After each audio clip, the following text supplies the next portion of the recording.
are back with another Black with No Cream podcast. New episode every single Wednesday and Sunday. I'm your host, Ben Haggerty, a.k.a. Ben Real Verse World. And today's special guest is my guy, Chris Yoder, one of the top EDM videographers and photographers in the game who paved the way for so many creators in the space. Yoder currently tours full-time with Zedd, but has worked with the biggest DJ names in the industry such as Tiesto, Steve Aoki, and Carnage, just to name a few. Some of the things you're going to hear about in this episode are the moment Yoder thought his life was over after he lined up an insurance sales job and decided to start making videos to live out his final months in college, not knowing at that time that he would never go back to a normal job. His come up in the Chicago nightlife scene after he wrote his contact info on a napkin and gave it to a DJ named Calendar, who ended up linking him with local clubs and gave him a couch to sleep on. Yoder's dedication to becoming the dominant video creator in Chicago nightlife by shooting everything and turning around videos overnight, even if it took sleeping in a recording studio for a year. His first tour opportunity ever with Carnage in Asia, where he started to create the webisode series that would set the standard for tour videos. The offer he received to tour with Zedd full-time after only 3 days of working with him for the first time. All of this and so much more. Yoder's story is a testament to grinding your ass off, taking every opportunity that comes your way and turning around content quickly. He dives into every detail of how he climbed the ranks,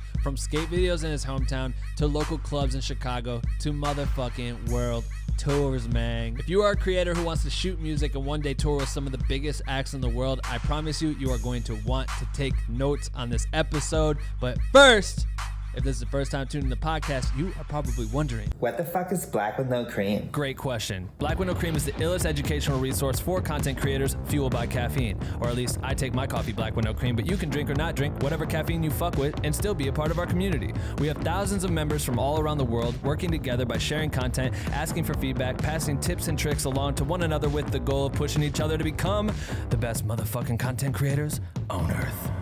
And you can join our private group if you want to by going to bwnc.com/join. We would love to fucking have you. Please join. And without further ado, I bring to you this episode with Chris Yoder and the most epic podcast intro ever created right motherfucking now!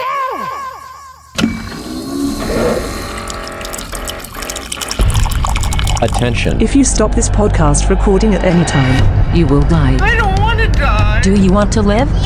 You have 24 hours to share this podcast with 5 people or you will die. I'm kidding, you won't die. You're just weak shit for not sharing. And the winner of the best motherfucking podcast goes to... Black with No Cream. What do you think? It's so fucking dumb and so fucking Ben Haggerty. I knew you would say that. Chris Yoder, welcome to the podcast, man. Yes, thank you for having me. How's it feel? It's good. I was just saying a minute ago, this is my first cockpit.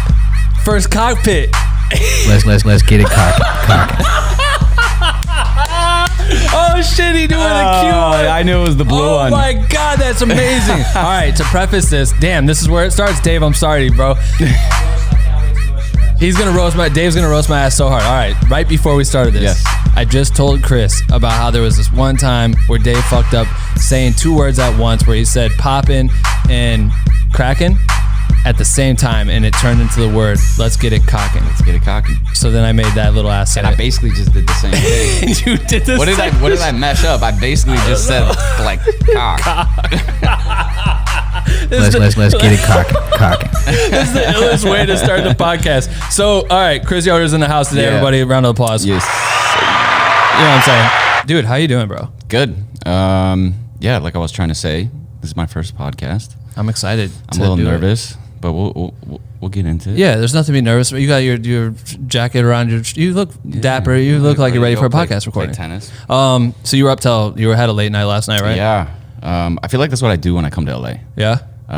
Recently I moved to San Diego. Nice. Congrats. From Chicago to San Diego, and I feel like I'll spend a lot of time between LA and San Diego trying to figure out if I wanted to be here or there, and I just kind of realized that San Diego. I love being up here, but Yeah. you know, I party a lot when I'm up here. Right. I feel like that, or is it easy to like get like back to work? Like, I think it's just that like over the years, living in Chicago for so long and Yeah. like kind of making a name for myself out there, that like whenever I'm in LA, there's so many friends that I see on the road, but you never really get to actually spend time with them.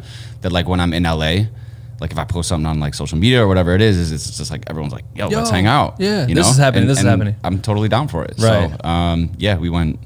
What did we do last night? I had some good homies that are recently blowing up called Drama out of Chicago. They're on like a little sold out tour, and dope. Went to that show last night, and then wound up at like a Carl Cox after party. There you go. Yeah. That lasted till 5 a.m. and Yeah, something like that. had you fucking waking up kind of rough this morning. Yeah. There you go. Yeah. But you made it to the podcast. Yo, we're here. We are and here. We're doing it. I was telling you that this is probably, I get this comment all the time, get Chris Yoder on the podcast. Yeah. And this has been happening since, I think I started fucking Black with No Cream almost 3 years ago, which is cool. So the creative community applauds you for being here, man. Well, thank you for having me. Okay, first, our backstory of meeting. Yeah. It's funny because we both were questioning how it happened. Yeah. And I had vaguely remembered meeting you in Chicago forever ago. Mm-hmm. And then I went to Facebook to try to verify it. And then my first comment to you, which I have on my computer, was me commenting on your Facebook wall saying, sorry, I was looking up your video stuff and actually added you. Mahaha. Which is still how I talk today. But that was in 2012. 2012, man.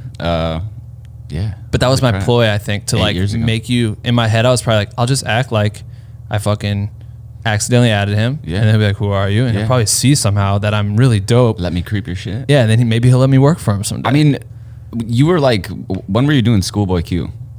That was way later. That was 2016. Like, I really remember. I mean, it's crazy though if you think about it. Like, that era of like creating videos, like the only place you were putting your content was maybe on Facebook and YouTube. And YouTube. And so like Facebook was the way of like networking. It was like to count, like I as I was going through, it's funny, you drop a Carnage video and I would comment on your wall as if it was a comment for that video. So like there's no context to what I'm talking about if you look at it now. Yeah. Where I'm just like, God damn, that was so funny when you did blah, blah, blah. Yeah. But it doesn't make any fucking sense if you look at it now. No one would ever do that. But that's what it was back then. But it's crazy. I remember meeting you in Chicago. You were with Seth Bunting. Shout out to Seth for this, because I think I saw him and knew him, and then by trade met you. And it was outside of Paris Club late one night when I was with Whitney Noble, who you also know. Yep. And I remember meeting you, and then I like went home and just started studying you, I think. Sure. Because you've been crushing it at that time. You were already like doing a lot of, you guys had literally had camera shit in Chicago. You guys were like, yeah, we were just at this other nightclub and we shoot all these nightclubs, and Seth was like breaking it down. Like, do we just work with all these cool artists that come through? And that's just what we've been doing, is like building a name for ourselves. Yeah. I mean, it was like, man, I one night I was at a club, like, I brought my camera with. There was my good homie that I grew up with. He used to skate, you know. That's how we all got like cameras in our hands. I feel like, course. you know, skate videos or making Jackass videos or whatever it was. And I put the camera down for years. And then one night, one of my homies was like, yo, I'm playing this club. Why don't you come through? Brought my camera, met like a resident DJ there, connected with him. And then he got me a gig at one of the local clubs out there called Spy Bar, which is still around. They've been around for like 20, 25 years. Yeah, I looked that up. I was like, oh shit, this is still a thing. Yeah, but that's kind of how it started. It was just one club, and then it was like networking with people throughout, you know, just Chicago in general. And then nightclub turned into a bigger nightclub, into like a bigger venue, into a bigger promoter, into like doing festivals, and then artists. But that's over the span of what? How many years do you think? Like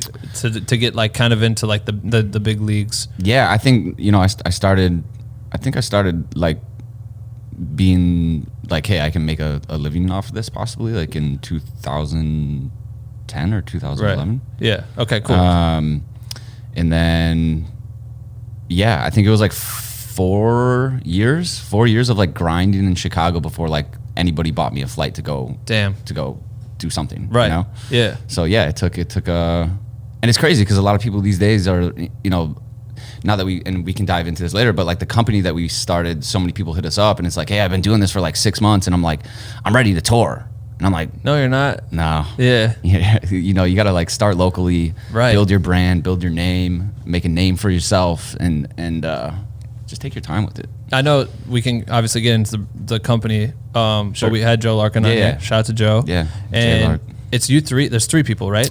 It's me, Joe, Jay Lark, and James Winterhalter. To start, Winterhalter. I talked about his name is so fire. I was like, there's no way that's a real name. But KURSZA, you guys started that as like to bridge the gap for creatives to the artists, right? That's essentially it. I mean, it was like, it's funny when I used to tour with Carnage always, just with his personality, you know, he's like, dude, boss up, like start managing kids out on the road. And at that point in time, that was like around 2015, 2016, like, you know, I was still like really kind of trying to establish myself in the scene and make a name for myself and figure out, you know, what I was really doing. I wasn't ready to do it. And, but he was the one that first kind of was like, put the idea in my head.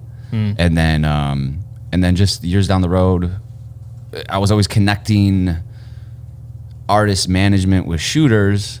And like, I can only oversee so much to the point where I'm like, hey, you go out, you go do this. But if something bad wouldn't happen, it kind of would fall on me. Yeah, but I'm back like, yo, why'd you intro to me this dude? This isn't what we wanted or whatever it was. So I was kind of like, all right, so maybe this is a thing that where I should be overseeing stuff. But if we're gonna do that, we're gonna have to make it like a legit business. You know, I'm not gonna be like spending all this time to like oversee content or whatever it may be, and like for someone to go shoot for like $400 real quick last minute. Yeah, So like giving someone a golden ticket to just like get plugged and then, you know, not. Yeah, I mean, business is business. You gotta like, if you're gonna put the time in, you gotta like be compensated for it. No, it's so true. I've always dealt with like struggling with that as a middleman, because everyone knows it's like, oh, cool, you have this Black with No Cream shit. Is that like a production company or whatever? I'm like, Sure. pseudo, but like we have access to creatives, and then people be like, I need someone for this. I need someone for this, and I'm like, all right, it's not. I don't have time. Like, there's no time. So you really have to. I feel like I think we got into it with Joe. It was like, I think it's admirable to start something that's legitimate in that sense, because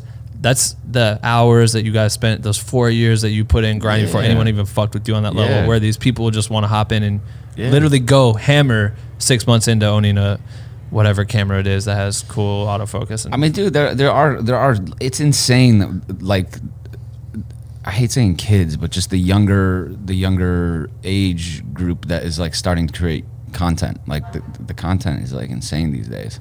Well, we've had people like us create shit that is easy for them to see, or these legends that make tutorials that explain how to do XYZ at this point. You know what I mean? It's like, I don't remember it being that's why I started this in the first place, was like create a resource by talking to legends like you, to be able to identify how you got here, B, the work that it took. Sure. Because a lot of people don't fucking get that that's part of it.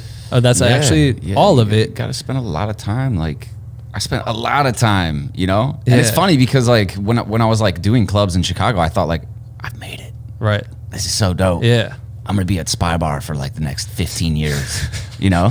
And like but then but then you like start realizing like, okay, like it wasn't even in my mind to like tour with artists. I was just like, I was so focused on just like the next step. And I feel like for some people out there, just be focused on the next step. Don't like try to chase the end goal and try to accomplish everything within like a year, you know, of course, and enjoy like the process of it, you know, because your development's crazy, right? I look back, man, and I'm just like, man, I would kill, you know, I love where I'm at today, but I would kill to go back to the nights where I was like hanging out with nightclubs and just like meeting people and like creating those experiences and networking. Like, it was just so new and fresh and exciting, and I feel like as you continue, you know, your career process, like for this industry that we do, like there's different little eras that you're always kind of like passing through, and you know, like where I'm at right now I feel like this is what I'm going to do for the rest of my life, but you know, in a year or two I could be doing something completely different. But I know we kind of like veered off a little bit, but what I was saying is that people putting in the time to like get where they are. But I was saying that there's really young talented guys that like, even if they've only been doing it for 6 months, there are guys out there that are crushing it to the point where they can hop on the road. But that's what we're just trying to do with the company, is really get a good understanding of like who shooters are as individuals, right? And also making sure that we spend the time. I mean, majority of the artists that are like contacting us to help provide service on the road or management and oversee these shooters on the road, we've all three of us, me, J Lark, and James, we've all pretty much toured with these guys in the past, so we have those personal relationships with them to where they can come to us and trust us that like, hey, you know Timmy Trumpet, like he loves to party, he's crazy, like we need a guy that's going to be able to stay up till like 7 a.m. in the morning and like get that content of them just like partying and having fun. Right. Or maybe there's a different artist that's like a little bit more quiet and just like wants their own time, and like you need a guy that can really read into that personality and be able to like shut off the camera when you want to shut off the camera, you know? So we really do spend our time really investing not only creatively what would suit the artist's brand, but like how they're gonna mesh together on the road. That's like half the battle, you know it. Oh my God, yeah. You know, man. you got to be able to hang. It's we always joke about it with Dave, because when Dave came, so Dave was interning for this podcast and was cutting that, Yeah. and had randomly told me, I've told this story on here a few times. No one, it's fucking dope anyway. So, but he basically was like, "Yo, I want to come to LA and work with you whenever," and so we could focus on the podcast and shit. And I happened to get the Beyonce gig, and so I was, and then they were like, "Hey, you can get an assistant," and I was like, "Okay, who should I get for an assistant?" And he literally had just hit me like, "I want to come out and link," and I was like, fuck it. We've been talking online and through FaceTime and shit for like 3 months, but I feel confident that he could figure it out. But at the same time, no idea what his backstory, like what it would be like with him on set. Like, would he be normal around the biggest artists I've ever worked with, and could he handle like the workload and shit? But it was like through trust. But that's such a risk to take, especially when it's like your name, right? Like, totally. He could have came here and been an asshole or been like a fucking pervert or something. I don't know, some shit that he's definitely not. Yeah. And then destroyed my relationship with that person, right? So you guys create like this amazing vetting process of like really understanding these creators. Obviously, it's one thing to understand the artist, but like to really understand your creator, so you know who to go to in the pool for select jobs. Yeah, exactly. I mean, don't get me wrong. Like with any process of creating a business or whatever, you're going to run into problems, and we've had our fair share of like things that didn't go as planned. But like for the most part, like we do our research and make sure that we, connect all the dots and put the guys on the road with the right artists. Well, at the end of the day, it's like, man, I mean, they're going to find someone regardless. And every once in a while, you're going to run into like a bad egg. Like that shit happens naturally. Like just, you never know what an artist is like, especially with the artists, because they're fucking artists. You know what I mean? Yeah. These people are the craziest of them all. So like trying to find someone that can understand or hang, like sometimes you just are tired. Like you can't do 7 a.m. nights. You really just can't. And you're like, this ain't for me. I need someone I can't do it. Like the more I tour, if I'm up till 7 a.m., I'm destroyed. Even if I'm not drinking. Yeah. Or like. It's kind of the worst if you're not drinking. It's like. Dude, if I drink, I actually can't drink and shoot. Really? Yeah, I can't do it. Start getting comfortable and shit. I don't know what it is. It's just like completely. I don't know if it's like a creative thing or what it is, but I just like. I don't know if it's like I get lazy, but like when I shoot, it just throws me off. Right. So I'm always like waiting till that last song, and then we walk off stage and take a shot, and we'll be good. I feel that. So okay, moving forward. Yeah. Childhood. Yeah. Born and raised in Chicago. Born and raised in like the northwest suburbs. So I grew up about like probably similar to what you grew up in. Yeah. Kind of like cornfields. Yeah, small town shit. Yeah, like 45 minutes to an hour out of the city. Very small town. I was actually just talking about this morning with someone. Like graduating class, a grade school class of like 25 kids. Yep. Had like horses and pigs like next door to my grade school. Yo, my shit was bigger than that, bro. We had that. We had a college town, all right? Oh, did you? Yeah, true. But it's yeah, the same shit. It's the same shit. Suburbs and cornfields, basically. Yeah. But childhood was. I guess camera came into play with the skating videos. Was Jackass inspired? Like, were you guys all watching that shit? Totally have Jackass edits somewhere. So could it have gone two ways? You either fall in that lane of like loving Jackass and skateboarding and the extreme sports style shit, or you could have gone athlete route and been all about it and tried to, fucking run some game on the court. Like, was it kind of like that? Like you saw it like that, or did you participate in both? Like, what kind of kid were you? Oh, I was totally like the skater kid. Yeah. Yeah. I used to rollerblade. I used to, like, local shops would like supply me with clothing and stuff. Like I used to like be all right. You were sick at it. Yeah, we do the handrails and stuff, the kink rails and like double sets and stuff like that. Like we were like out on the streets, but yeah, definitely a skater kid. So not the basketball jock player. Right. Yeah. I feel like it kind of. I was into that shit in junior high and shit, and then like moving forward, like finding skateboarding, I feel like really steered me the way I was supposed to go. You know what I mean? Like I loved sports, but yeah, I'm not meant to play fucking basketball. Nah. You know what I mean? I mean, like in grade school, I always played all, I played I played volleyball, I played basketball, I played base. You play all the sports when you're in grade school. But then I remember high school, I played like 1 year of basketball. and I hated it. And I broke my arm like mid-season snowboarding, and I was like, "This is amazing." Snowboarding. Yeah, Yeah, right. Like, I know. No more basketball practice. Right. What was the ski resort that you guys would go to?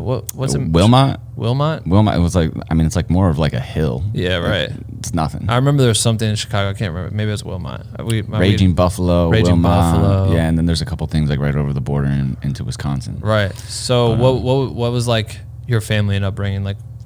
Little bro. Yeah. Little brother's like 4 years younger than me. I mean, we Catholic school. Yeah. Parents were divorced. Like in grade school, they had to be divorced. So like, but they still lived close to each other. That I'd be able to see both of them. Oh, that's cool. But yeah, like kind of your like rural suburb, just right. Pretty normal family. Pretty normal family, you know? That's crazy. It's funny how similar this shit is. I feel like Midwest kids really, there's like only so many routes you could take. Yeah. But like unless you're like hanging out in the city. Yeah. Like you're a city kid, but I never was in the city. I didn't even go, even though Chicago was so close to where I grew up, I never went to Chicago until that like, shit's so fascinating. until like, I think I went to Chicago like 3 times in high school. And then it wasn't until like after college, I was hanging out there. That's so weird. Like, I think it's so weird that people live like an hour outside of LA and never come to LA. And I'm like, yeah, what? It's almost like you're living in a bubble. Yeah, is it? Is it just there's nothing exciting pitched to you about what Chicago has to offer? But I feel like being in Chicago or Illinois in general, you're like a Bulls fan naturally. You should be a Cubs fan or a Sox fan naturally. Like, did you like any of those teams? I mean, it's Bulls, of course. But to never like be like, we gotta go to Chicago. But like, I mean, I was like, cool, you got White Sox tickets? I'll come. You got Chicago Cubs tickets? I'll go to that too. Right. Like, I was never diehard. Like, go crazy for it. But like, my dad was a big like basketball player growing up, and throughout his years, he loved the Chicago Bulls. So we always watched the Bulls, Chicago Bears. Yeah, that'd be fun. But yeah, it was just like boring suburb life growing up. But you picked up a camera at some point. Yeah, just lots of skating. So it was what, like 14? I think it's actually funny because my parents always had a camera around. Right. They were always filming stuff, and I was always fascinated with like seeing myself on camera, or like watching popping the the little DV tapes or whatever they were back then into the TV and just watching whatever it was. Right. And then when I started skating, like took my dad's camera, we started making little skating edits, and then I got really just really kind of like fascinated with that. And then come high school, it just started turning into like filming you and all your friends doing dumb stuff, and then learning how to take a song and put it on a timeline and then cut a bunch of stuff to it. And then, but that was kind of hooking you in, like you started becoming like really passionate about it. Yeah, I just really enjoyed it. Yeah. And I thought it was cool, like you can make an edit and you like show your friends and they're like, oh man, this is awesome. Well, going back to what you were saying earlier, like when you were talking about sometimes I miss those nightclubs and just like hanging out and meeting people. Yeah. There's something more, I think, personal about like your audience at the time being maybe 15 people that work at this nightclub plus a couple like people, whoever was on Facebook. But at the time, those 15 people are like, you want to impress them with your shit. Of course. And then you show them and you get the gratification of like, they love it, especially as a kid. It's the same way. Where now you get millions of views and it might not mean the same to you anymore. You know what I mean? Like the reaction's different because these people genuinely loved it. You know what I mean? Yeah. I don't know. It's weird. Like if I work on something that gets millions of views, I'm just like, that's dope. But I don't know those people really.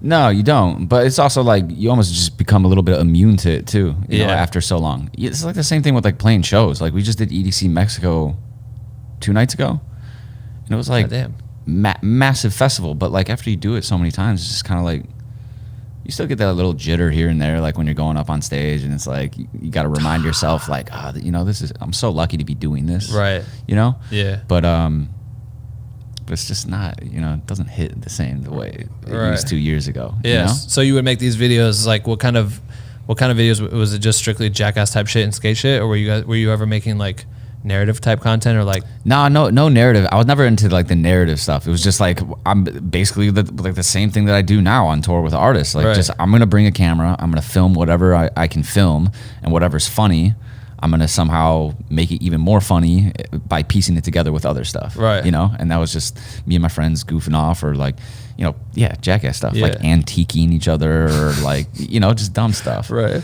So that's kind of how it started. Did you have like did they have like a film some sort of film class, or was like a journalism class? Did you have anything in high school that you get to Nothing. take? Nothing that taught you? Nothing. No, I learned. And like YouTube tutorials were not a thing back then. I know. Barnes and Noble was the thing. That was where I have my Final Cut Pro book sitting over here somewhere. Yeah, Final Cut Pro 7, man. I read how to do shit. Like, how did you learn? I think I just like tried to navigate it and figure it out. I mean, I navigated the programs. I mean, I had like Adobe back in the day, and then I went to Final Cut, and then I went back to Adobe. But just navigated the Was there anyone else that was filming besides you out of like your friend group? Like, were you able to like bond or bounce ideas off each other and shit aside from like filming? There was like one kid that skated with me. He was actually, I would have to admit that like there was one kid in our skate crew that like would do the filming and the editing, and I kind of like learned a little bit off of him of just like the workflow or whatever it was.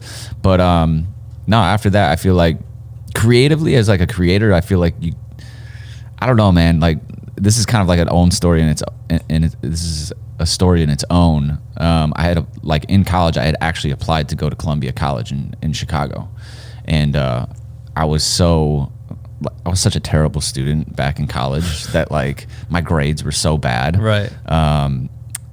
Just because I didn't care about like what I was learning, and I wanted to do film and I wanted to do that stuff, but like I never thought like a career could be made out of it. And I actually applied to Columbia College, and I was like, I'm gonna go here, and they're like, you're denied. Damn. Your grades suck. Yeah. And I was like, all right, whatever. And then I ended up like getting a political science degree at Illinois State University.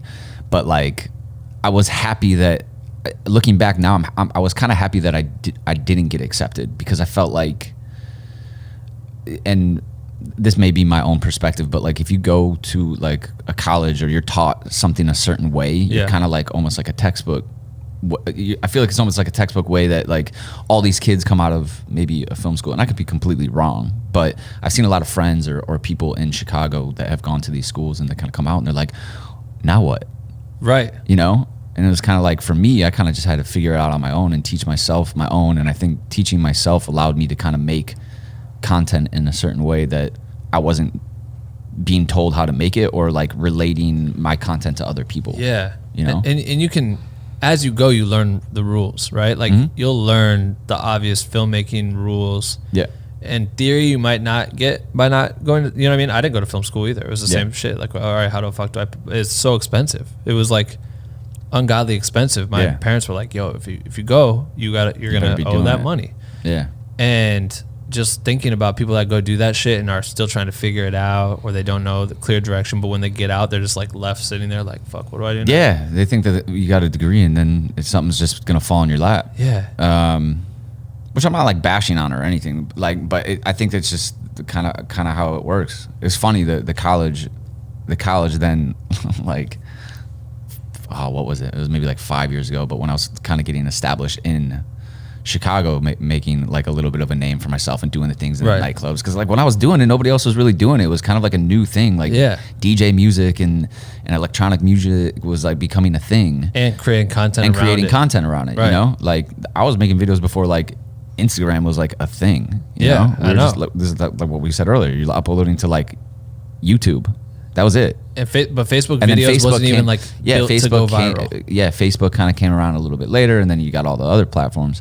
But like, I was making these videos, and it's funny. Like Columbia College hit me up, and they were like, "Hey, you want to come speak to one of our classes?" I was like, you guys denied me from your school, and I think I was like on tour at the time. I was like, sorry, I'm on tour. Yeah, you motherfuckers. I kind of had like a little bit of a moment of like, this is cool. It's crazy to think about that shit. Like the fact that you could get denied to go to a creative school where your true passion lies in not understanding fucking like algebra too. Yeah, you know what I mean? That's why I chose political science degree, because I didn't have to do any math. Yeah, man, for real. I'm like, dude, when am I using any of that shit in what I do right now? Like, exactly.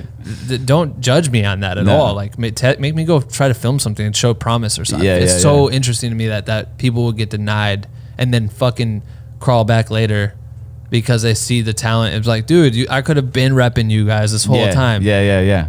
But I'm ultimately I'm happy that I didn't, because I just kind of, I wasn't focused on like what other people were doing or like maybe my classmates or whatever it may be. Like I started making this stuff like for fun, right? And kind of figured it out on my own. And it was an interesting time, like when I started making the videos, because like you said, like media was not really a thing. I had like two guys that I looked up to. Who were they? Kyle Neary, okay, Mr. 650 TV. He's like his Instagram. He does like Borgore now, but he was touring with like Steve Aoki back in the day. Oh, dope. And like I just remember I was shooting a show at Congress Theater in Chicago, and I remember seeing him roll in with Steve, and I'm like, man, this guy's badass. He had the sick haircut, and he was like got the tour swag. Yeah. And I'm there with like jeans and like a Target shirt, and like, oh man, I need to step up my game. You got like a button up. Yeah. like you're shooting like a 3-piece like conference. Masio shirt from Target, $15. But like Kyle Neary was I followed his stuff, and then Miles Everett. Miles Everett was doing that name. Yeah, he was doing all like the Cruella videos back in the day, and like Miles was like 17 at the time. Oh shit! And yeah, he was killing it. And those two guys were kind of like my inspirations coming into it, because obviously like Cruella was from Chicago. Oh, I didn't know that. Yeah, man, I have like a video of them actually playing Spy Bar where I used to work, like for like no joke, like maybe 25 people. Documentary. And then it was like within that 6-month period, they were like, yeah. So is that dude from Chicago? Miles is from LA. I think I don't know if he's born and raised in LA, but I know he's been out here for years. So when you're looking up to them at the time, is it just watching like YouTube content? Yeah. Just that, like whatever they're posting through their channels, you're just absorbing something. Yeah, it was just YouTube stuff. Which is so crazy. Were you largely into EDM like naturally, like through high school? Never. I mean, as it kind of came to be. Never. No. I was like frat rat kid. Yeah. Listen to all like I watch Rex Arrow films of like Mac Miller and like all those guys and Mush and Twist and like those, you know, like Mike Stud, like all those videos. And that's actually how it started. Like I did funny enough, I stepped into a club kind of first. Actually, the story goes so far back. Run it. Run it. Run it. Oh, all right. So I dropped the camera from school, from grade school doing the skate videos. I dropped the camera throughout high school. Well, I had it kind of throughout high school, but then once I hit college. Oh, I thought you meant you broke it. No, I put it down. Like once I got into college, it was like I was just hanging, you know, like doing college stuff, and then doing 4.5 years of college. I had 1 semester left, so I did 4.5 years, but I technically on my 5th year, I had like a rent that I had to pay for down at school, and I was like, you know what? I was actually all lined up to sell insurance for this insurance company. Okay. Straight out of college, I'm like, cool, I got a job, but like I know nothing about selling insurance. But like, you know, you're told to get a job lined up after college, so that's what I'm gonna do. Yeah, you got it. So I was gonna 9 to 5, like in the burbs, like suit, tie, selling insurance, which again, I don't know much about, but I hear it's like impossible. Yeah. it's like kind of a I bought some. Someone got their sale off me. Fuck. But something like I was not stoked on. I was happy that I had a job, but I was not stoked that I was gonna be selling it. So I was like down at college, and I had this last semester left, and I ended up hitting the insurance company up, and I was like, hey, you know what? I have like 4 more months left at school that I have to pay rent. I'm just gonna work a job down here, and I'm gonna pay my rent, and then, you know, come 4 or 5 months from now, I'll start the insurance job. Right. They're like, okay, cool, yeah, like we'll make that work. So then I was like, all right, 4 or 5 more months, and my life is done. Insurance, you know. What a way to look at it. I was so like not stoked, and I was like, I'm gonna go pick up a camera like I used to, and I'm gonna just start making edits of all me and my friends, just like living what I thought was like the best years of my life before I went and sold this. This sounds so depressing. I wish I could look at I should look at your Facebook albums at the time. It was like no, spring break, not. no break. Dude, oh man, there was so much, and that's funny you say that, because like during that time, so I started making these videos down at school, and then you know, I was kind of teaching myself some stuff on the programs, but then I made this video, and this rap group out of Chicago somehow saw it. And they're like, hey, what we think like your videos are dope. Like we want you to come make us a bunch of videos. And I was like, well, I have like a $300 handheld camera. It's terrible. Right. And at that time, I really didn't even know anything about cameras. And I hit someone, and they were like, okay, cool. This is what we're gonna do. We're gonna buy you whatever you need, and then in return, we want you to make us like 4 music videos. I was like, okay, cool. Like it was cool, because I thought it was like, sweet. This is a rap group, Chicago. Like, you know, I thought like there's a chance, you know, something like could happen. And I love those guys, but like at the time, like they weren't anything big, but I was like, this is my foot in the door to start doing something, you know? And I took it serious. I took everything that I did, no matter how small or big it was, like so seriously. Yeah, like it's you the know? biggest job you've ever had. Yeah, exactly. And I feel like people need to like kind of remember that. Hell yeah. But so I started making these videos for them, and then they had gotten into some like legal things, and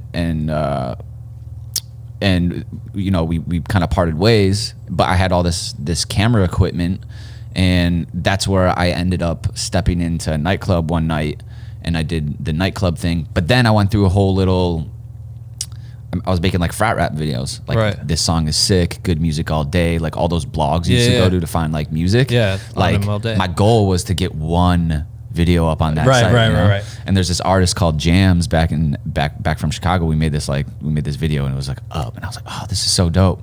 And then obviously, you know, as the story goes, like you put out a video, someone else is gonna see a video, and then it kind of starts like getting your name out there, and more people start hitting you up. So I started making like frat rap videos for like. I was still living down in college, making frat rap videos, and then the nightclub stuff started kind of like trickling in. And then once my lease was up down at Illinois State, which Illinois State's like 2 hours from Chicago. Okay. So I bounced back and forth. I performed at Illinois State when I used to rap. Wait, dude, oh my God. I want to say that like I knew about this. Well, that's why I was pumped, because I was like, dude, you do video shit and you're in the mix. Like you're already in that mix. And like Rex is fucking a legend, bro. Yeah. It's the Real podcast. If anyone wants to hear a great fucking story, listen to Rex Arrow's episode with him. Like you got to do stories. You did one? No. It's the Real as a podcast. Okay. Eric and Jeff do it. They're fucking amazing. But they interviewed him shortly after Mac passed, and it was just a really good. He's just brilliant, dude. This dude's he made the best music videos back then. Amazing. I would look up to him. It was the same thing. I'd message him and try to do, hey man, didn't mean to add you. Same bullshit. Like trying to get in, because I'm like, dude, these are the people that know shit. Like exactly. TJTV, I would like message him, be like, how do you guys do the music videos? Like, all this fanboys, stuff. man. Yeah, it was crazy. I was there. Like I mean, even like Kyle Neary and like Miles, the guys doing like Aoki, and like I'd hit them up, you know, like, hey, let's hang out, teach me your stuff, you know? Like, no. everyone always has their idols, and it's funny, like I get hit up today by people, and they're like asking questions, and I tried to the best of my ability to like hit as many people back, but you know, throughout the day, just with touring and creating content and stuff, it's sometimes hard to just like hit everyone back. But I try to do it because I remember how cool it was back in the day when like someone I looked up to like would give me take time out of their day to give advice. Man, you know, that's literally this is why this was created, and it was because I couldn't even get the people I looked up to respond to me, you know what I mean? And that's the hardest shit. So I'm like, all right, what's we all are busy, so through this process, maybe this shit right here explains gives them all their answers, plus like 10 fucking answers that they never thought to ask. You know what I mean? Yeah, totally. I love that shit. That's so sick. Yeah. So you're making these who is the rap group that you started working with? Or do you not name out of them? Chicago? Yeah. I mean, their name was Paper Boys. I'm like from Atlanta. If any of my Paper Boy guys are watching this video, I love you all. But they were just out of Chicago. It wasn't like a mainstream like the blogs weren't really playing the music, but you know, they were doing their thing, and I like took it very seriously, and they were very generous to me and like giving me the camera and pulling me around and giving me the opportunity to. That's so dope. Yeah, to get like my feet wet and figure out like how to do this stuff. Right. So yeah, I did the frat rap videos for maybe like a year, but it was also intertwined with the club stuff, and then went to Spy Bar in Chicago, wrote my name on a napkin, gave it to the resident DJ calendar, if you're watching. Became like a bigger brother to me. He's like 10 years older than me. He was well connected in the Chicago nightlife scene, and he like DJ'd all like the dope clubs and knew everyone. And it basically turned to thing like I got out of college, and I came up to Chicago, and like he basically like let me live on his couch. Wow. With at the time like his he's now married, but like his fiance, like they're like grown-ups letting this like random kid that just got out of college like live on their couch. Yeah. And yeah, I just ran the city with him, and then I started making name for myself in like the nightclubs, and then you know the promoters would see it, and promoters would want videos, and then you know I'd do a couple like restaurant videos or whatever it was, like anything I could get my hands on, I was making it. Go into the like, what's advice for people to take a job as serious as they possibly can. Like, I think that's such an important tool that most people may overlook, or sometimes they feel like they're already too big for that job, and when they do it half-assed, or just doing a project half-assed in general. Like, what would be your advice for someone when they do take this job? Because I don't think people understand. Well, I think that really distinguishes like a creative in itself, like a creator in itself. Like if anything that I do, like I'm putting 110% in. Facts. Just because I'm very like particular about how I edit stuff, you know, like if I'm editing something and like something on the timeline just doesn't feel right, it just bugs the shit out of me, and I gotta like somehow make this transition or color or whatever it may be like to the way that I like it. That's just like a something you're like instilled with, you know.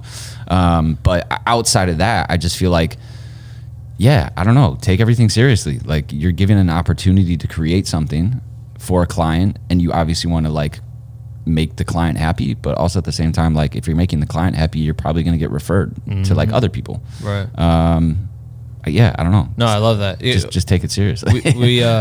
Danilo's, we just had him on the morning roast, and so one of the things I think this comes out, that episode will come out this Wednesday. So when people are listening to this Sunday, and then Wednesday. Yes. But he talked about like sometimes you get brought on for something, and people don't look at it as like a bridge to the next level. And so they approach it differently, or they don't even approach it at all. Because someone may say like, hey, can you come shoot my restaurant? And you're like, man, I shoot for fucking DJs. Right. I don't want to go shoot your cheese restaurant or whatever. Right.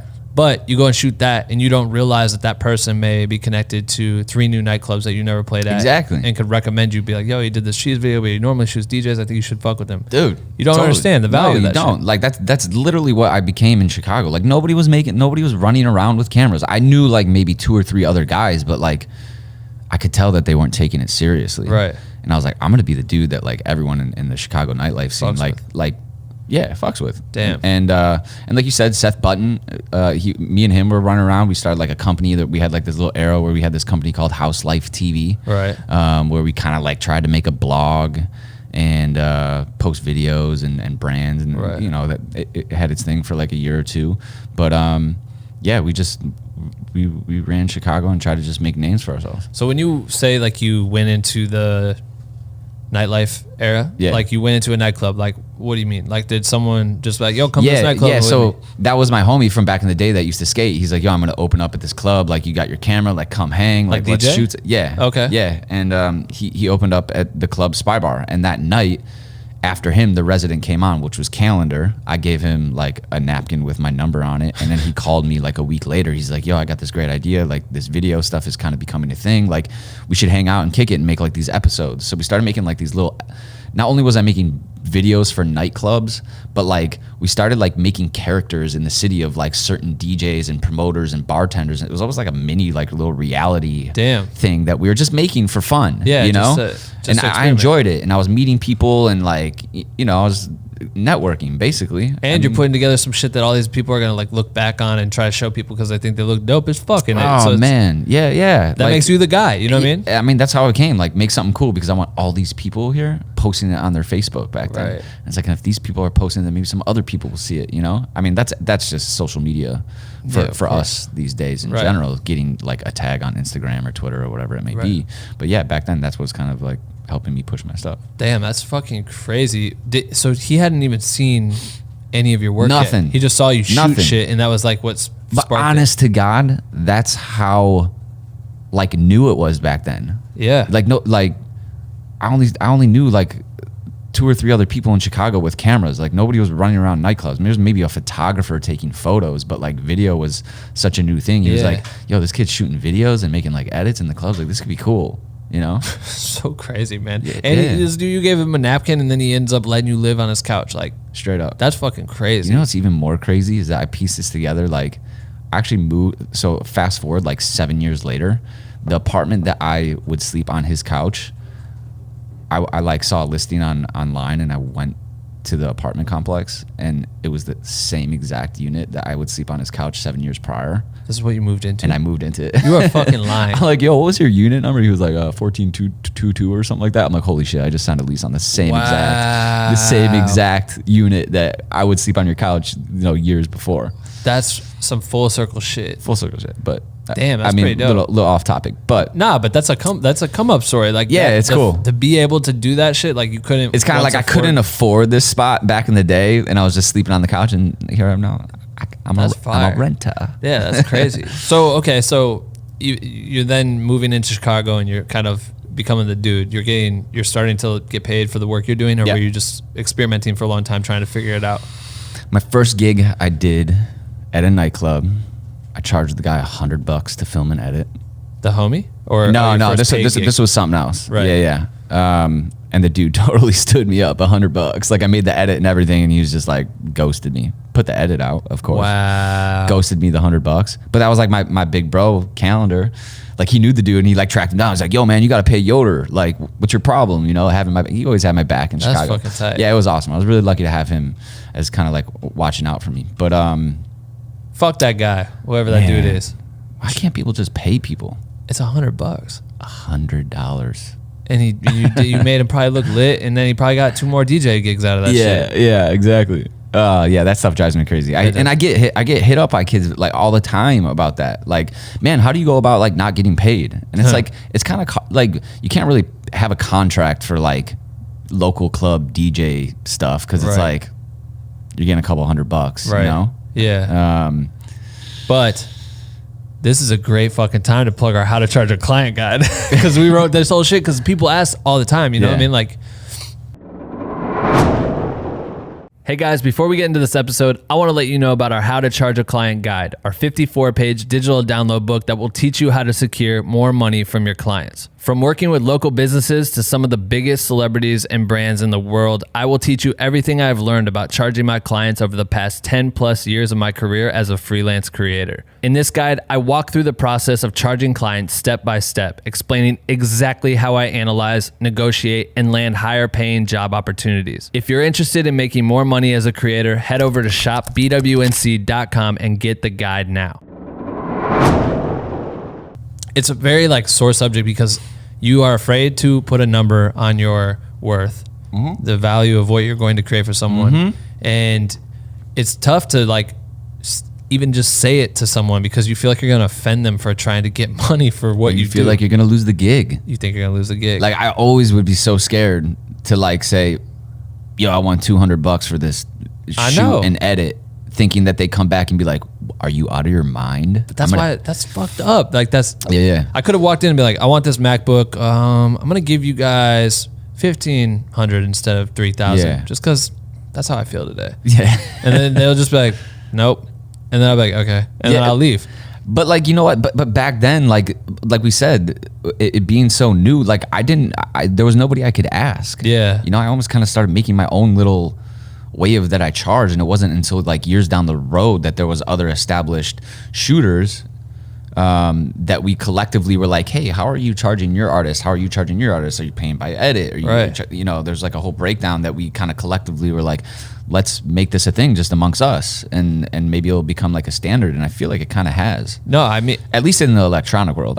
But I had hit you when I got the offer to go on tour with Schoolboy Q. Yeah. And I was like, they're asking me how much I wanted to charge, and I'm like, fuck, how do I do this shit? And I remember hitting you and you breaking it down for me, like, well, this is how I charge for a day rate, and this is what I do for a week rate, and this is how this. I'm like, oh fuck, I had no idea about that shit. You know what I mean? That helped me so much. You know what I mean? Just being able to ballpark. I'm like, all right, Chris is really good, so I'm gonna dock $50, I'll dock $200 off this shit. I mean, dude. I mean, when I first started touring, like there was months that I didn't even know that like a travel day rate was a thing.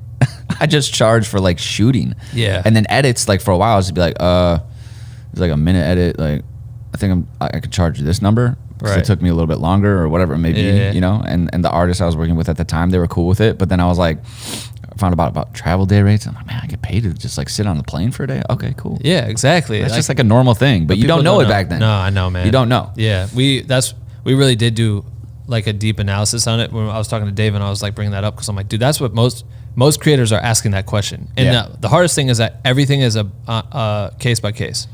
Every job is case by case. So you can't just be like, no matter what, the cost is always X, because that's what people want to hear so bad. Right. But it's like, yo, you really have to like do trial and error and see like, all right, cool, you might take the L and get in like a fatter bag out the gate, but like you'll learn, and then the next time you can increase. Increase. You know what I mean? Yeah. Well, and I think once you really get an understanding of and really understanding your worth, and you become confident in what you're doing, then it just becomes easier to charge what you want to charge. You know. So when you first started charging for it, $100 didn't even get paid. But then moving forward, like, did you find yourself able to increase your rates fairly quickly, like with these clubs? It was like $200-300 every night you go out? Like shoot and edit, and I was like, oh, cool. If I can get like two club gigs, I'm making like $600 for the week. You know? Yeah, sick. And then at that time, I had actually got a studio space at like, it was called the Music Garage. It was like 4 walls, no kitchen, no bathroom, no nothing. We just like threw futons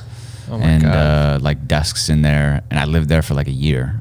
You lived there? Yeah. Did it have a shower? No, I'd go shower at friends' places. Holy fuck, man. But it was cool, man. Like I was like young, single, like new to the city, and I like just run around nightclubs, and it was exciting, and it was like I'd go out and like film and like take some shots of JMO and then like go back to the studio and fall asleep on a futon and then wake up and get right on my computer and just so excited, like, what did I shoot last night? Let me see, start editing, and then like midday go grab like a Jimmy John sandwich, go shower, and then come back and edit more. And then it was like 6 p.m. rolls around. It's like, all right, what club we going to? Yeah, damn, man. Yeah. I fucking miss that shit. I miss like just running around, just being so innocent, not knowing like where you were going in the city, and just being willing to like dive on everything that came your way. You know what I mean? There's like there's a nostalgic piece of that part of your life, like when that, I mean, it still happens now, you know what I mean? But it's a way bigger scale. There's way more pieces to move around, and responsibility. Yeah, man, it's crazy. So much more responsibility. Back then you could just do anything. Right. So where you know, Seth, you built, like, you guys started building a company. Yeah. Did you have like, were more videographers starting to pop up at the time?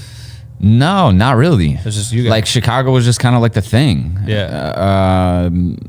Yeah, there was like a guy or two, and it was funny because like I said, nobody was doing it, and if someone was like stepping into the scene, I was kind of like, man, you trying to copy me? Like, chill. But at the same time, it's like so free game. Yeah, you know? right. Yeah, like you can do whatever you want. Right. But at the same time, that's like that competitive edge that I always had in me. I'm like, all right, cool. If this dude's gonna like come and start making some stuff, I'm gonna make sure I'm making like my shit is gonna be so much more cooler than his, right. You know, and that was good. But you were shooting all handheld at the time, like. Were you starting to understand like different cameras and investing in your gear, or at the time was it just like, I got what I got, I'm gonna make everything I can? Dude, you know what? I'm a huge, like, obviously you have to have like something, you have to have like the proper gear or lenses and stuff to like do certain things, but like I'm a huge believer that it's like not necessarily like the camera or how nice your stuff is that you're using, but like how you use it and how creative you can get. You know? I agree. Like, dude, I've maybe owned 5 camera bodies my entire life. Right. Like a 70, 260s, Mark IV, and I've been shooting some stuff on Sony the last like year and a half. Have you? Yeah. Nice. Do you mix? Or is it just Sony now? Just like I'll shoot all my time lapses and like photos and stuff with my Canon. Yeah. And then all my videos just Sony. Right. That's how I rocked it for Q's tour. Yeah. But then you're like dealing with different glass and shit, and it becomes like you gotta invest in so much shit. Well, like I mean, with the Sony I have now and the Mark IV, there's the adapter, so it's all I just. Do you like it? Yeah. Do you use the adapter on the Sony or on the Canon? On the Sony. So you're shooting Canon glass. Canon glass. Really? Yeah. I fucking hate it, but I also big Ronin user, so I would always on Q's tour I had the adapter and would shoot so wide, and the autofocus was terrible. So and I relied on it because I'm shooting on Ronin M. Yeah. I can't pull focus. I didn't have the money to buy the triggers and shit. Totally. And so that would always stress me out. And then when I just went all Sony and just had all native glass. Yeah. And now I think Canon's catching up. It's just so much easier for you. Yeah, it was. So I would always do that, but I don't know. For photos, sometimes it couldn't ever grab it. It was always doing this weird pulsing thing. Yeah. I know what you mean. I mean, I have like the Mark IV, like the autofocus on it is like impossible, especially like in like festival or settings or nightclub settings where you have like lights whipping across the camera. It's like not even just worth doesn't know what's using. going on anymore. Yeah. But yeah, so you just like, you feel like it's you've dialed into like what you like, and you're just rocking that, and don't find this. Do you ever, for specific shoots, are you guys ever like renting gear and experimenting with different shit like that, or are you strictly like, whenever I do what I do, it's this? If it's like larger projects, maybe there's a need for other cameras. I mean, if we do like with the company KURSZA, like if we're doing festivals and stuff like that, we always like prefer to shoot on like Reds or something with higher quality than just like DSLRs. But yeah, majority of all my like touring stuff is just, I mean, dude, touring too, like so run and gun, you got to have like, you know, some of these artists don't even want to like check bags because they want to hit the ground and just run. Right. So it's like you kind of have to be particular about what you bring. Yeah. That's so true. Yeah, I just have my select stuff in one camera bag, and that's what I use on the road. That's sick. It's so true, because if you're holding up the team, you're fucking become annoying, and then no one wants to fuck with you if you have to like, oh, sorry guys, I have to get these check bags, and they lost it. What the fuck am I supposed to hold on, I gotta talk to this guy, and everyone's just like, you're fired. Yeah, I agree too. Like I always just try to dial it in so I could be as light as possible, take the L on my clothes getting lost if like a check bag got lost in an airline or some shit, so I at least have my camera getting just pop up and ready to go. Have you ever lost a bag? I think I lost one, but they ended up finding it later on. Yeah. My homie lost one. He was like going scuba diving or some shit. Yeah. So, but they lost it, and he lost like $6,000 in scuba diving shit, and they didn't ever give him back any money. Pro tip to all touring videographers, photographers: do not check any of your gear ever. Like I have had a homie or two that has like checked bags, and it's like they lose it, and I'm like, why would you ever like that much?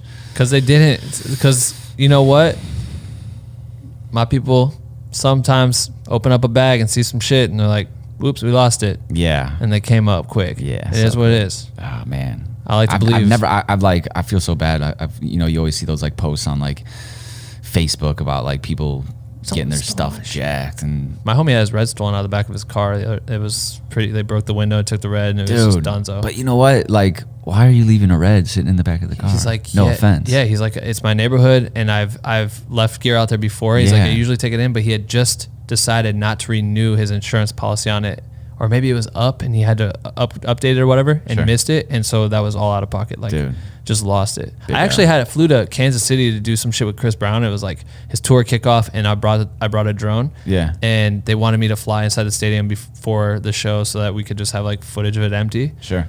And use it in the content somehow. I don't remember.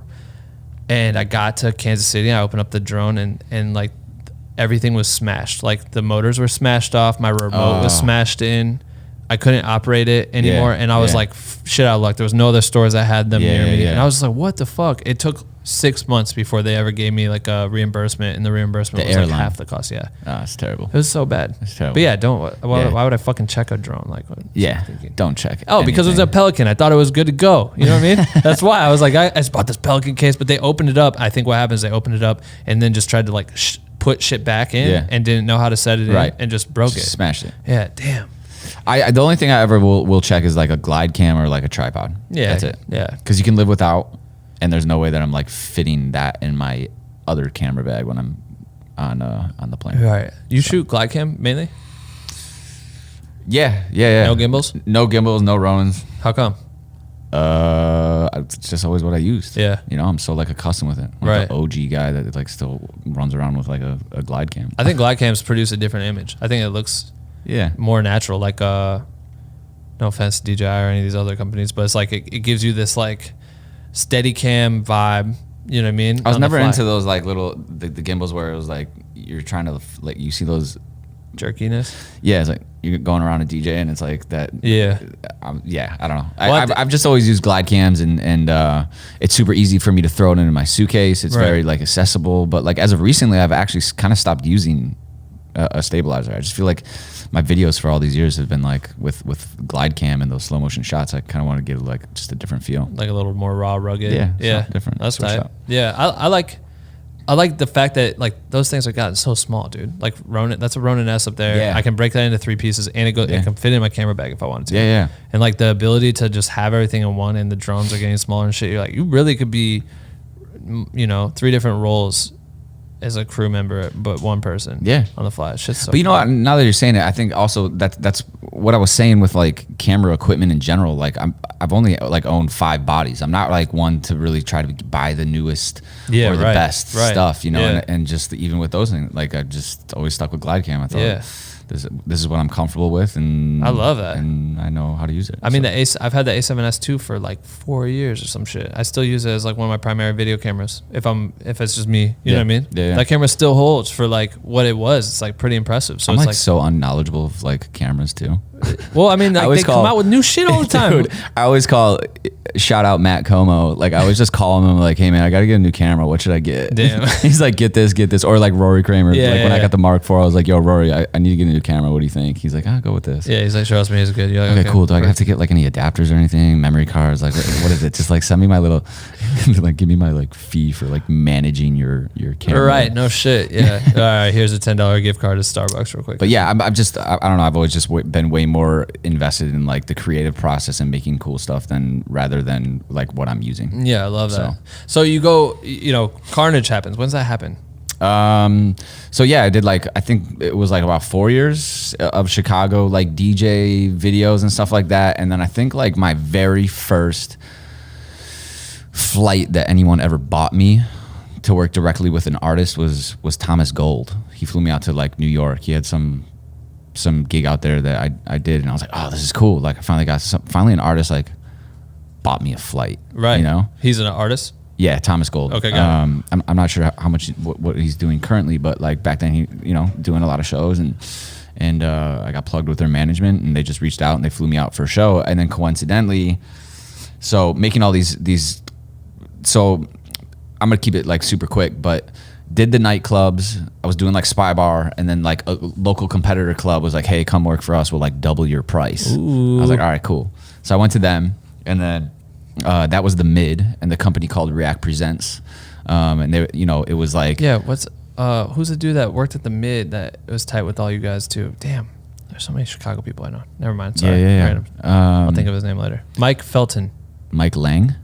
No. Not Felton. Mike is there a Felton? Fuck. I don't know. Anyway, but did the Mid, and then it was like Aragon Ballroom, Congress Theater, just all these like legendary venues in Chicago, and I was kind of working up, and then the guys that React Presents, they own like handful of festivals, so they started letting me like head up crews and like doing the after movies and stuff like that, and Carnage came through. I think it was like the first 2 times, and I made these edits, and dude, like I said, when you get a project, just take it as serious as possible, and like, and those videos, like Carnage would finish his gig, and I'd go home and I'd edit till like 5 or 6 in the morning, sleep for a couple hours, then get right back up, and then finish the edit so that like I could get it to him right away, and be like, yo, look, I made this like cool video that you can post like immediately. Yeah. But I was making it for the promoters, and then the promoters would like coordinate with them. But like, there's some, I forgot how me and Carnage got like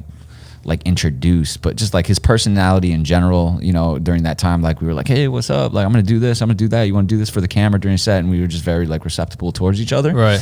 And then it was like his 3rd time coming through. We had already exchanged numbers. He's like, yo, I'm playing Concord. I'm opening Concord, this new venue. You gonna be there?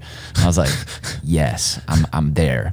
And I cranked out this edit. I remember I sent it to him like within less than 24 hours by the next day to him and his tour manager. And he was like, you know what? Like my budget's to like start like being able to bring someone on the road is getting to that point, and like you should come with. Holy shit. And then he flew me out for like, I think he played Terminal 5 in New York. That was the 2nd time I got flown out anywhere. And then iconic venue. Yeah, iconic. It was like, it was so dope it was kind of like pretty awesome to do that. And because you see all these artists, you're watching all these artists that you know what I mean, like especially during frat rap shit, it's like when people get to play Terminal 5, you're like, god damn, this is crazy. Yeah, there's a handful of venues that you still get excited to go and play. Yeah. And then it was like a week later, he's like, all right, we're going to Asia for 2 weeks, and I'm like, oh cool. Like my first like real tour was like 2 weeks in Asia, fuck, doing like Jakarta and like all these places out there, Singapore, I don't know, I forget where we went. Yeah. But did that, and then it just became a thing for like 2 or 3 years, like toured everywhere, man. So at what point did he say like, yo, I'm gonna have you be my full-time dude? It was basically just like after New York, pretty much. Was it ever a real conversation, or was it just like, hey, you good for this next trip? You good for this next trip? Yeah, this is how that's how he is. He's just like, yo, dude, all right, you know, we're doing this, and then guess what? In a couple of weeks, we're gonna go here. And I'll be like, all right, cool. You know, like just start, and then I'd hit up management and be like, it sounds like I'm gonna be rolling with you guys a little bit. Is it cool if you guys like maybe send me these things in advance so I can like plan or whatever? Yeah. And then we toured for like almost 3 years. So was it weird for you to kind of shift from like having jobs, in Chicago that you were kind of used to, like get to go home or whatever to your little den every night? Eventually you upgrade probably to a more normal apartment, I would imagine. Yeah. But like you're used to like being in Chicago, you do the work, you get to go home, you have a kind of a Chicago life.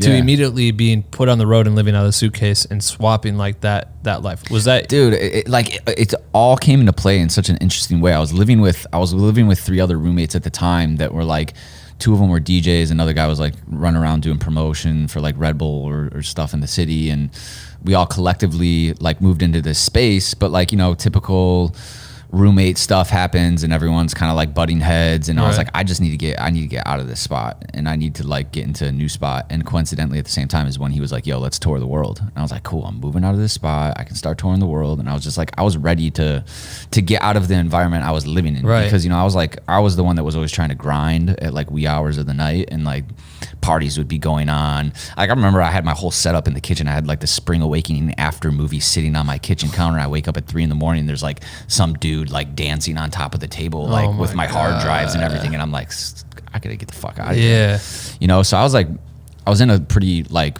whatever living situation that I wanted to get out of to begin with. And then the touring stuff came about, and perfect timing. Yeah. So did you move your shit into like a storage unit, or did you? No, I ended up getting a new apartment. Right. It was like double the rent, and then now I'm touring, and I'm like, oh, never God. even there. I know. Yeah. That's brutal. That's brutal right there, dude. Chicago rent ain't cheap, man. Yeah. Fuck. But you hit the okay. So like, at what point? Because my favorite shit, bro, and I've said it before to you, I think that the way I don't even know if I'm saying full fucking words right now. I would study the shit out of the way you created those tour episodes. Like Carnage's, I mean, everyone, I feel like you kicked off another level of like, for me being a fan of Mac Miller's tour shit where he would make these cool things, you'd be a fan of Wiz. Wiz is making ill ass shit. Big Sean was doing it like that too. You took it to like this new level of the way you told stories through webisodes. You know what I mean? Yeah. Was that, how long into like you kind of making these little quick recaps on, you're in Asia and you guys are going over here. How long till you started initiating like, all right, we're going to turn this into a series? Because you've already done this kind of like with your boys in Chicago and shit. Like, yeah, we were kind of, I mean, I feel like when I started touring with Carnage, it was just straight into like, right out the gate, let's make like tour videos. Was anyone else doing that? I mean, like Miles Everett was doing like the crew life episodes, and then like Kyle Neary was doing like the Aoki videos, and then I feel like there's a couple Swedes or somebody across, seas that were like making stuff like that. But I don't know. I was always like, I'm not like a huge guy to like sit and watch a bunch of stuff to get creatively inspired. I've always kind of been like, I'm just gonna make what feels right. So when I was doing the Carnage videos, I just kind of was doing what I thought was cool, But I always try to tell a story, a different kind of story in whatever city we were. Right. Which looking back was insane, the amount of like thought I tried to put into like making every city a different story. Yeah. So something new was happening every day. Yeah, man. You guys did some wild, like it was always, which I think is lucky because you got put in a space where you had really cool toys to play with. You know what I mean? Like your characters are dialed. Like you developed characters as well. Yeah, I mean, I couldn't have asked like for a better like personality of an artist to start touring with. You know? Like loud, obnoxious, just like all up in your face, and like was all about the camera and having me around. Yeah. And obviously like along with that, I was meeting like Carnage at that time. That was like right when he was really making noise, and a lot of people were recognizing him, and then that it ultimately kind of benefited my craft and like being recognized by other artists. Like, oh, you're Carnage guy. Yeah. Like we fuck with you too. Right. You know? I remember I went to South by Southwest and you were there. Yeah. And you got us into some show, and I had my EDM experience is zilch. I like rap all day. I got it, dude, to the extent of like Skrillex's call 991 now. whatever Yeah. that shit. I was like, Yeah. that's dope, Yeah, but I don't yeah. understand what the fuck's going on. You did come to that South by Southwest show, Yeah, right? you got us in. It was Okay, cool. dude, you want to be mind blown right now? Do you know who the very first opener on that whole lineup was? Who? Post Malone. See, that's fucking Dude, because that was there was like that 8 was when artists he on that popped. night. That That's was like, great. Like White Iverson was. that was it. It broke then. I was going through our old hard drives the other day, and I almost forgot. You And I shot was him? like- well, I mean, it was Carnage's event. Oh, It was his like thing. shit. That's and tight. so many people ended up showing up to that thing that like some little riot thing broke out, and they actually shut the whole event down. That was right when we got there. And Carnage couldn't play. Yeah. But like I was, little recap of Carnage's event at South by Southwest, and I was looking at the footage of them. I'm like, holy shit! Like I was filming Post Malone back in the day. I didn't even realize it was Post Malone. It's crazy, man. But it's cool, man. You dig through old drives, and you actually like look at people or where you were, and not realize that certain faces were. It's crazy. Yeah, who's who and shit. I Yeah. mean, I remember that being like so iconic for Post at that time. There was a dude, Rex Kudos, who produced a bunch of his early shit. Okay. He's a crazy producer. Yeah. His Instagram's literally just plaques. It's like unreal how many Really? plaques this dude gets. But he stayed with us and he was like, "You guys want to check this out? This is this dude Post Malone." I'm like, "Yeah, who the fuck is this dude that everyone keeps talking about?" Yeah. And he started playing us like a bunch of unreleased shit, and we're listening to him. I'm like, "Wow, this is fire." Yeah. And then I like looked him up and saw a picture of him with like the cornrows and shit. I'm like, "Wait, Yeah. what the fuck is this shit?" Yeah, dude. You think he's gonna be like this indie artist? Doesn't matter. Sidebar. So when I go South by Southwest, I'm there shooting videos and shit Yeah. like this. So I'm kind of starting to do this as like a way in, but I still really want to do music and shit. Mm-hmm. And I met you and you got us into that, and I was like, oh cool, like that's another connect, like whatever, like you're the dude, I only had like 4 people I knew that I was like connected to at the time, whatever. Sure. And then when I left and started really focusing on studying like what you guys were doing, the way you would piece together the stories were so impressive to me. Thanks, and man. you kind of make it easy for the audience to like become invested in each person. Sure. You know what I mean? Like Sure. truly love the story that's being told versus it just being like a fucking ill ass recap for 8 minutes where it's Yeah. just like constant recap shit and no story log. Like I want a storyline. I mean, we had characters like great characters. Carnage, Diamante, like surrounded himself with characters. Yeah. And like me being around with the camera, like everyone was down with it. And Right. we'd do fun stuff, It was like every bus tour we did, like whoever the support was, like they become characters, Yeah. And it's So, fun it was like fun. to watch. I stole when I started working with Q. Yeah. I remember when I got the call to go on tour with him, and I was like, I've been waiting I want a bus tour so bad. Like, Yeah. man, first I wanted to tour in a van, like I want a Sprinter tour and shit. Yeah, Like yeah, someday yeah. I'll get to do that. Yeah. But I remember when I got the call with them, I'm like, I'm gonna fuck this shit up, and then I was like, yo, stealing Yoder's fucking slow motion shit. I don't give a fuck. I'm stealing that shit. When I watched the first time, I remember watching, I was trying to explain it to Darren earlier. Yeah. I was like, dude, he would do this shit where EDM shows are lit. Like Yeah, these yeah. people go bananas. Yeah, yeah. And you would, I don't know how, get the illest looking chick to just post up and give you a model pose, like fucking, like she could hear you pitch the idea somehow. And I would just say it. I don't know. There was something that I don't know why I came up with that, but even the people around, like they wouldn't, like, it's hard to get someone to like do some Well, shit actually, and then everyone to be like, yo. I mean, I would tell them, I'd be like, yo, all right, I want you to stand here, put your arms like this, and just like look, sexy as like, fuck. I fucked the camera. Yeah. And then all you guys around, like, just go ham, And then, So you would tell them that shit. Yeah. Swag. So, yeah. Because I did it at Terminal 5, bro. When Oh, I did went you? to Terminal 5, I was like, people started like, I would like come in, and I remember this guy was like, yo, you're Ben Real. You're Versa World, or what the fuck is your name? You're Q's guy. And I was like, yeah, I am. Yo, when I come back tonight, if I ever film you, just stare at the camera. I think I want to try. I remember pitching it, bro. It turned out like whatever, because he was just like, hell yeah. Yeah. Didn't do it. And I was Yeah. like, fuck, I don't know how Yoder did that shit. But like, man, iconic. But I really emulated the way I made my content after the way you did, because it's just the structure Thanks, was man. so fucking down. Thank I you, think bro. so many people miss that shit. I miss making it. Do you?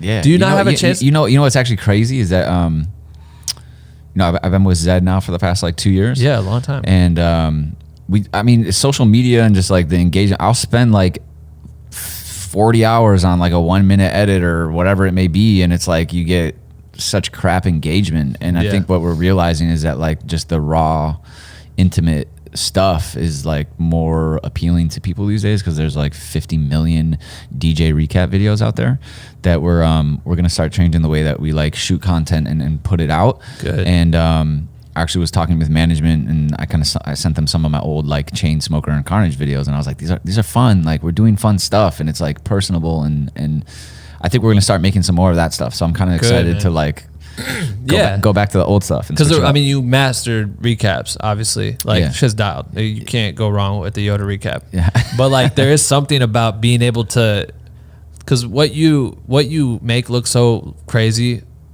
we all could participate in. Like I could see how dope that show was if I paid the ticket. But what you don't get to see is what it's like when the jokes are being cracked on the private jet, or you guys are fucking in Bali for a day to do jet skis on, I don't know. You know what I mean? Whatever the fuck that's what the people want to see, you know? And even with the company now, like I try to emphasize to a lot of our shooters that are going out on the road, I'm like, yo, look, I know that this might be a new artist for you. Like get a feel for them and like feel them out. Don't make them feel uncomfortable, but like really try to get those like cool, fun moments, you know? Yeah. And then it's nice when these, you know, you get artists that take like pride or interest in like bringing a shooter on full time. That's so important, you know? Like I know that there's certain artists that maybe they want to cut costs of you know, not flying someone around full time and just finding people in cities. But like if you have a guy that you can build a connection with and invest the time to get to know one another, the content's gonna be so much better. Yeah, absolutely. I mean, anyone can really do a recap at this point. Like you're talking 6 months in the game, these kids usually start off on just making something look ridiculously crazy with every shot angle possible, drone, this shit, blah, blah, blah, blah, blah. Yeah. But to build a real, true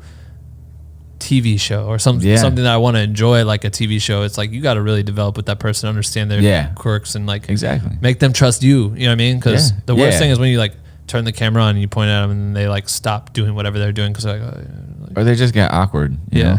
I know what you mean. I remember like our first, not our first, but like one of the best videos within the last several months that like the engagement was like, I was up, so like in my transition from Chicago to, I mean, I lived out of a suitcase for like 7 months as of recently until I just found my spot that I wanted to live in San Diego. That's dope. But if I was staying up in LA, I was staying over at Zedd's crib and like, you know, we'd have the camera around and that was like the perfect time to have camera around. We went over to like, he had to get like his wisdom teeth pulled.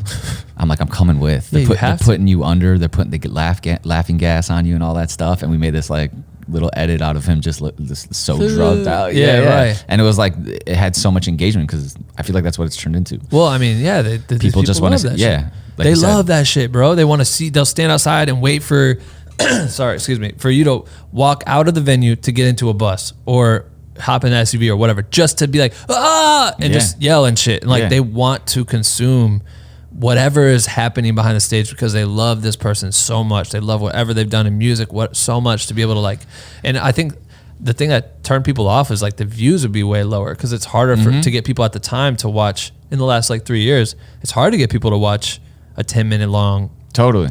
But then YouTubers turn that shit into it's okay to watch a 20-minute video about nothing. Yeah. And they're making that make sense to the point where it's like, yo, but we're not doing just nothing. Like we're fucking. You're thinking there's like, I hate to say it, but there's like an art behind it in a sense of trying to figure out how to like find the right content that's going to connect with the viewer and you know, get the viewer fully invested. Yeah, absolutely. I mean, but I mean, the portfolio of what you get to showcase is so much more entertaining or interesting and like worldly to the fact that it's like, you were just like, oh, we were just in Mexico doing a performance yesterday. I'm supposed to go to wherever the fuck you're supposed to go and tomorrow. And it's like, Jesus Christ, you guys go everywhere. Yeah. The illest places. Yeah.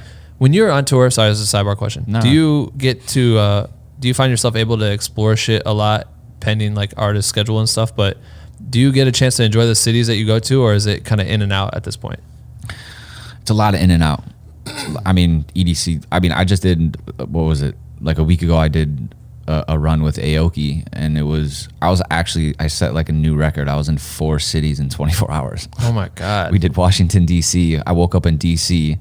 We flew in the morning from DC to St. Louis, played a day show in St. Louis, then flew St. Louis to Vegas, played, you know, Hakkasan at night. And then I was just like, I want to get back to San Diego and be in my bed. So I took like the earliest flight out. And by the time I had landed in San Diego, it was still 24 hours since I took off in DC. Fuck. So, God. I mean, the international stuff was really cool touring with Zedd's camp and the team, which is like family. Everyone is so close. Yeah. And it's a great crew to be with. We, you know, we sometimes like we're going to go do Omnia Bali out in Bali, like in, I think a month, but we're flying out like 4 days early just to like go chill. Yeah. Enjoy it. But that, you know, it doesn't happen a ton. Right. But But it's nice when you get those Yeah. off times, and it usually happens in like in nice.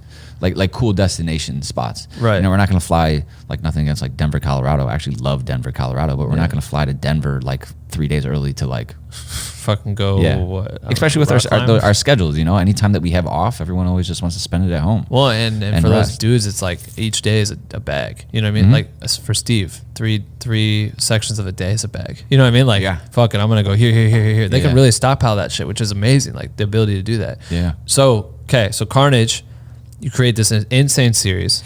Has he continued that? I know you're not with him full time, obviously. Sure. Did he continue to try to do the series? Yeah. Or did it die with you? No, I think yeah, there was like Kevin Owens, shout out Kevin. He came in after I kind of like started touring. I kind of just opened myself up. I felt like me and Carnage had like toured the world like 5 times around, and it was just kind of becoming the same thing. And I started getting hit up by like some other artists that I just wanted to explore, you know, making, you know, different music genre and like a different vibe, and just like creatively get more re-inspired. Some other shooters kind of came and go with Carnage, that they continued some of the series. But then it was also around that time where like Instagram was starting to let you upload videos, but you can only make a 1-minute video. So it was like, I feel like Instagram kind of killed a little bit of the whole like it's easy to blame the long webisode stuff. Damn, that is true. Was it hard parting ways with Carnage, or was he understanding? Like, it was kind of like, I think we were both on the same page. Right. You know, it was like, I'm gonna go. Like it was huge. Like Tiesto was hitting me up at that time, and I was like, you know, Tiesto's like the legend of all EDM everything. Right. So I was doing some stuff with him, and then, you know, Yellow Claw, and then Chainsmokers, like when Roses came out, like their early bus tours before they like really popped off. Right.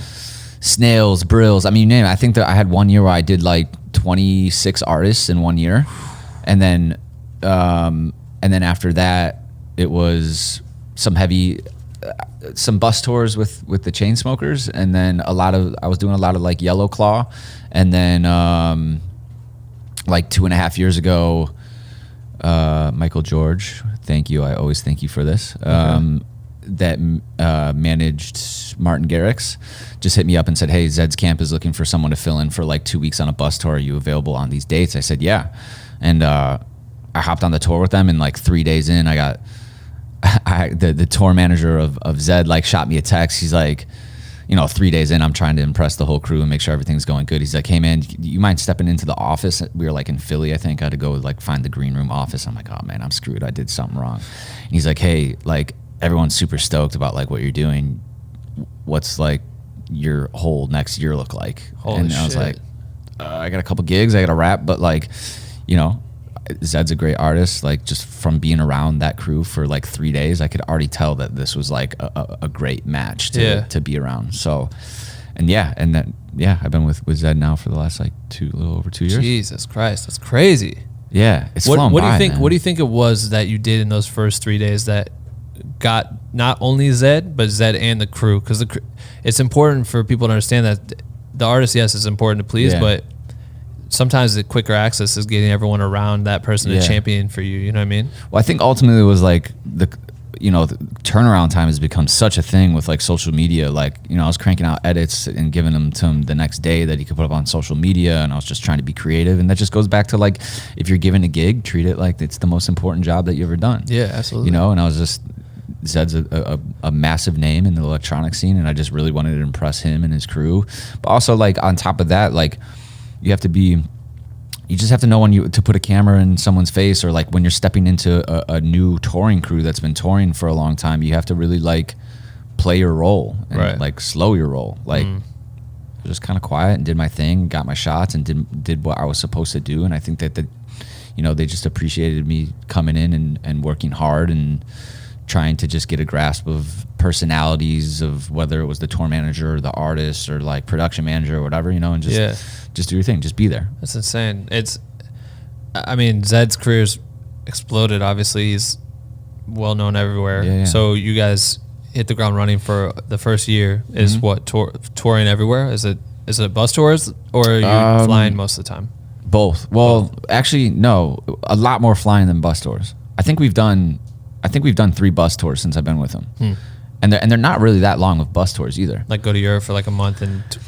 Dude, I think we did like a week and a half, 2 weeks out on like I always screw this up. They gave me so much shit because I was like, yo, we're about to do a whole UK tour and like we're going to Germany and all this stuff. And they're like, UK?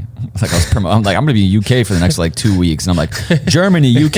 Yeah. But dude, the way that we travel sometimes, like I don't even know where we are. Yeah, right. We're supposed to go to Abu Dhabi tomorrow and people are like, oh, where's Abu Dhabi? I'm like, I have no real idea where Abu Dhabi is on the map. But the plane will take me there. Yeah. All I gotta do is go to LAX or go wherever the fuck, and it takes me there. Yeah. That's what's crazy. But I mean, like, yeah, it was a lot more flying than buses. Right. So when you start, it's social. You obviously your role's social. Like create anything you can think of, photo and video. Or did you have someone doing photos? Rooks was doing photos. Okay. And I was doing video. Okay. Yeah. Do you still? So it got to a point where I ended up just doing both. Yeah. I ended up doing photo and video, and then for doing that for like several months with the new production, they got this big production that we brought on tour. They really wanted to get like a photographer. Just like, man, it's doing photo and video. It's a lot of work to run around, especially when we're playing like massive venues. But like another thing that's just like, it's great having an artist that is willing to invest like the time, money, or energy into like doing it right. And like, hey, Yoder, you know, like we just really want you to focus on video, and we're gonna bring a photographer on to alleviate like some of your workload, but also at the same time like be able to, you know, get doper photos than you're able to produce because you're trying to do a million things during one set. God, I know. It becomes exhausting. It's like, especially you guys play all these massive spaces. It's like, you can't, it's a lot to cover. I mean, every set I'd be running around. I remember the other day I was running, we were in Mexico, because EDC Mexico was a big show, and I found myself running. And I was like, man, I haven't ran like this in a minute. Like, because back when I was doing photo and video, it was like different lenses, different angles, photo, video, you're running everywhere. Yeah. I was like, I've been walking around, which is nice. Right. For these last like several months since we brought a photographer on. Yeah, that's dope. But yeah. Is the chemistry cool between you and the photographer, like developing that? Yeah. I feel like that's how it is in the creative space in general, like the touring field, you know? Yeah. I feel like all DJs, they all love each other. And like, you know, whoever their video guys are, like, you know, everyone connects. Yeah, right. Know? It's such a cool, like, it's just cool being out on the road and crossing paths with people in different areas. There's no like, weird beef or anything like that. So developing the relationship with Zedd, obviously you guys become close. Yeah. I feel like all of the artists you've worked with, you've developed that relationship, right? Like yeah. I mean, some artists like connect differently, you know, and there's nothing wrong with that. It's just a matter of like everyone at the end of the day, as far as the artists go, everyone's got like their own different personality. Right. But yeah, me and Zedd have been like, especially with like I was living in Chicago and like it was like 9 months ago, I was going through some like personal stuff, and I was like, you know, I need to get out of Chicago, and he like immediately was like, dude, sell all your stuff. Come stay at my crib for however long you want. He was kind of going through something at the time. We kind of like, that's when we got like really close. Wow, that's amazing. And then, you know, on top of it, like I said, our touring crew is really awesome. I'm really blessed to be with such a great crew and great dude. Zedd's like one of the nicest people ever. Yeah, he seems nice. Is there long form content that you think about when you're shooting too? Do you guys think like, oh, there could be a documentary at some point, or we'll do this and that? Like, do you shoot like that? I mean, sometimes, but like the last like year or so, it's just been like, let's just make as much social media content and just like recyclable content. Right. You know, like 90% of the time I'm shooting stuff that's going to go on his story and then it's going to be gone in 24 hours. Crazy, right? Yeah, it's crazy. But, you know, he's done a couple documentaries in the past. Oh, okay. So I feel like he's kind of covered the whole, you know, documentary game, you know, for the meantime. Yeah. But, yeah. So, starting the company, let's go into that. Cool. This formulates, I know people have heard it through Joe's, but I'd love to hear your angle of it. How did it come to be for you? And was it just the need of like, man, I'm getting hit up a fuck ton and I can't micromanage all this shit unless it makes sense for me, obviously. Yeah. So we got to put a price point on this shit. Yeah. I would just, you know, I'd recommend people to certain artists and maybe something would slip up, and then obviously like I would feel responsible for the fact that it didn't go right, even though it necessarily wasn't it wasn't me. Right.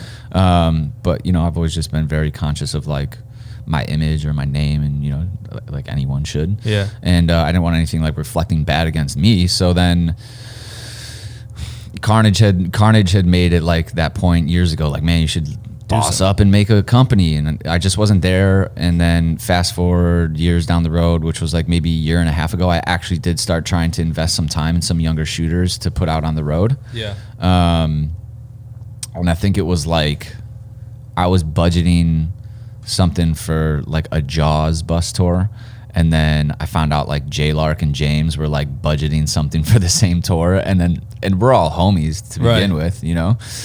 And I just hit him up. I was like, dude, I feel like between the three of us, if we started this and made it into something, like it could be something big. And they had kind of been doing it for a little while, but then like once we all decided just to us three do it together, that's like when everything kind of like kicked into full gear, and we really took it serious. Well, there's something about creating a name that's powered by people that have massive experience and clout in the game. You know what I mean? Yeah. Like to have, obviously that's like why businesses are started, but it's easier for these artists to really truly trust your guys' judgment. Exactly.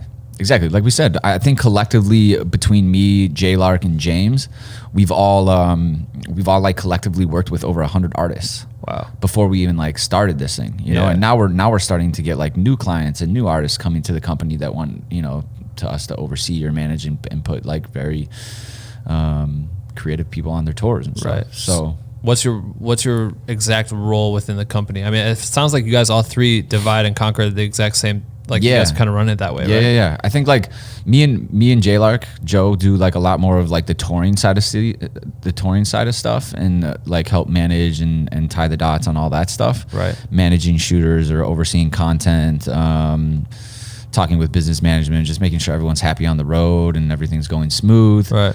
And then James is like really tied in with like the festival scene. Like he gets like, you know, some nice larger projects of like running festival crews and stuff like that, but he still does some of like the touring stuff. And then me and Joe also oversee festival stuff too. But like this past year developing the company, we really just kind of focused on like the touring and like festival scene. But like moving into 2020, we're going to want to start, you know, like we're having some meetings with some more like commercial big brand names and stuff like that. We would like to start diving into like the brands that are involved in the festivals, or are you talking about just like branded content? Like Nike or Yamaha or like Adidas or you know, like bigger budgets where we can get, you know, I mean, like music industry is not, you know, budgets are not the same as what you would get for like a commercial project or something. I know. With I feel it.